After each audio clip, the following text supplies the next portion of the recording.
Parce que je sais mon rôle avec 110.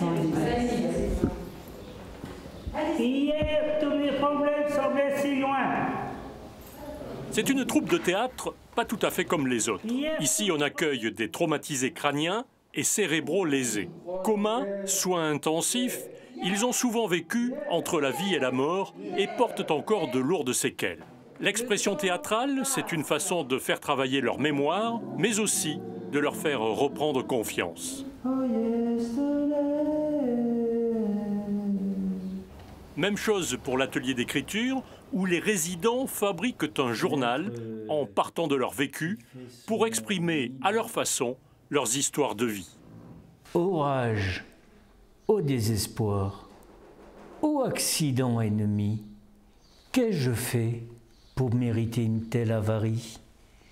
Toyota, si tu avais tenu la route, ici, je ne serais, sans aucun doute, mais surpris par ce talus, qui, là, ne se plaisait plus, traversa mon chemin, tranquillement, sans mettre son clignotant. Mon disque dur est maintenant rayé. Il va me falloir le reformater. Et mon coude fracassé, pas facile à réparer. Ça, c'est la fenêtre. Mon grand souci suite à cet accident, c'est que au niveau mémoire, je suis très limité. Mon projet de vie est de retrouver, de réacquérir entièrement l'autonomie comme vous, c'est-à-dire d'être dans un chez-moi, entretenir mon chez-moi, voilà, comme vous dites, vivre, tout simplement. Implanté dans l'Yonne, en zone rurale, le centre de l'Orval a été l'un des premiers foyers d'accueil en France pour traumatisés crâniens.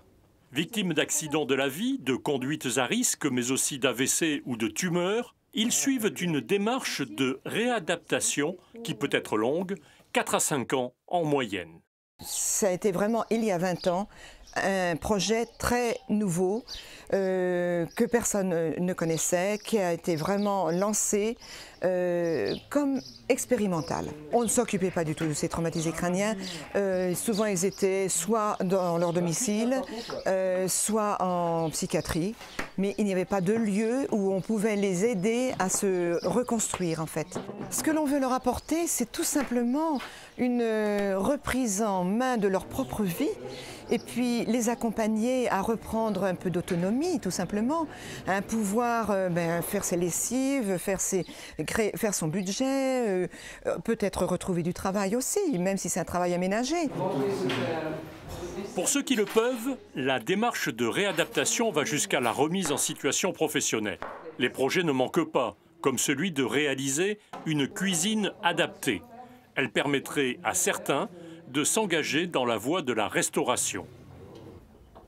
D'autres ont choisi la menuiserie, avec cet atelier où depuis 5 ans, à raison de 2 heures par semaine, ils construisent un ULM sous la conduite d'un intervenant extérieur bénévole. Une autre façon de s'évader avec cet engin de 450 kg pilotable à la main et qui un jour, bientôt, sera capable d'emporter dans les airs 2 personnes, un valide et un handicapé.